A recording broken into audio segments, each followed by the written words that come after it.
I want to start by just clarifying some things for our audience. Now that the proxy's filed and the proposed compensation plan is out there, have you continued to be engaged with Tesla's special committee, or was that work finished? No, we've still been very actively involved with the special committee throughout this whole process. Obviously, that was just the start of it to kind of work with them. But we're working with them ongoing, and they've been engaged with all their advisors and legal advisors along the way. And since the proxy was filed and shareholders became aware of the terms of the proposed compensation agreement, what is it specifically that you have been talking to the special committee and the board about? Well, the issues that most people see every single day, a lot of the headlines that come up, and then how can we proactively really address those? And more importantly, it's just really to make sure that it's clear. Obviously, as your viewers certainly saw, the proxy advisors came out and actually commented on the plan and some other aspects as well.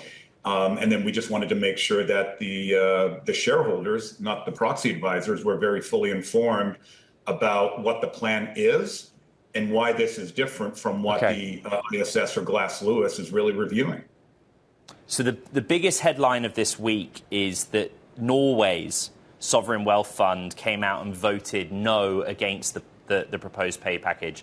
Not an advisory, but an actual shareholder, I believe Tesla's 9th biggest shareholder. And their argument was very simple, that they appreciated the significant value that Mr. Musk has created, but argue that this proposal, the total size of the award is too great. And like the advisory services, they're worried about dilution. Could you respond to that dilution part? Yeah, well, first, let me just address, obviously, they also opposed the pay plan on the ratification last year as well. So for me, it was a little hard to understand kind of the rhetoric versus the reality, because they've been a shareholder in Tesla since 2011. So right after the IPO, they had a very small position, and they've actually continued to build that position to where they are today.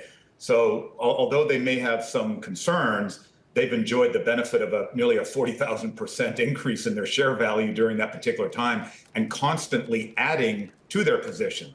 So they're obviously willing to enjoy the benefits of that.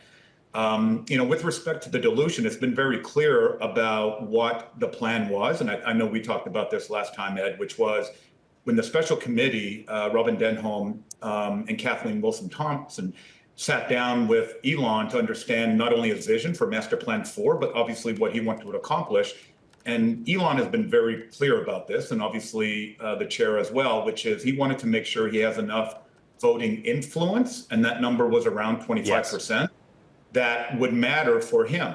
This has been discussed as well, which is the committee reviewed numerous ways of finding a way to actually accomplish the voting and decoupling the economics.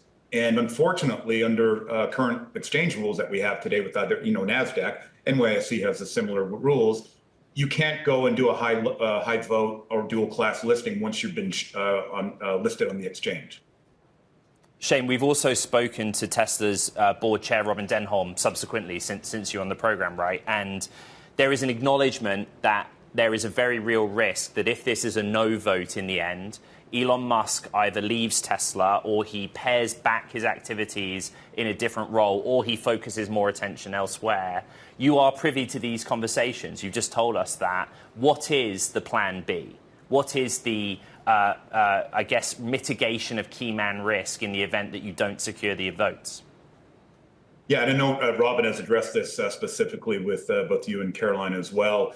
Quite frankly, and this is really what I classify really as a kind of a Super Bowl performance that we're doing right now. We're focused on winning the game and not looking at what happens if we lose. I actually do believe that the shareholders are going to come out in a very strong way tomorrow and really support not only the plan, but the directors who are obviously up for nomination, and all the proposals that are put forth. And I think a lot of that is already out there. So I don't think there's really a need to focus on Plan B. I can assure you that they're a very diligent board. They thought through these things, but I think everyone's very focused on winning. We continue to get the same question for you and for the board, which is, this is the first vote under Texas law. What do shareholders need to know that's different under Texas law from what they voted previously under Delaware law? Yeah, I would say the biggest one is it comes up is that insiders, particularly in a transaction like this, are allowed to vote their shares in this particular election. So Elon's shares will definitely be counted and included in part of this process, whereas previously, as it was discussed within Delaware, it's not. I'd say that's really the fundamental big change. But quite frankly, if everyone recalls, the previous plan, the 2018 plan, both originally in 2018, but also in the ratification in 2024, it had over 70+% shareholder approval, which did not include Elon's in that particular time. So I do think we're going to have a lot more of a support here than some of the headlines are reacting to right now. But that is really one of the bigger changes here for Texas.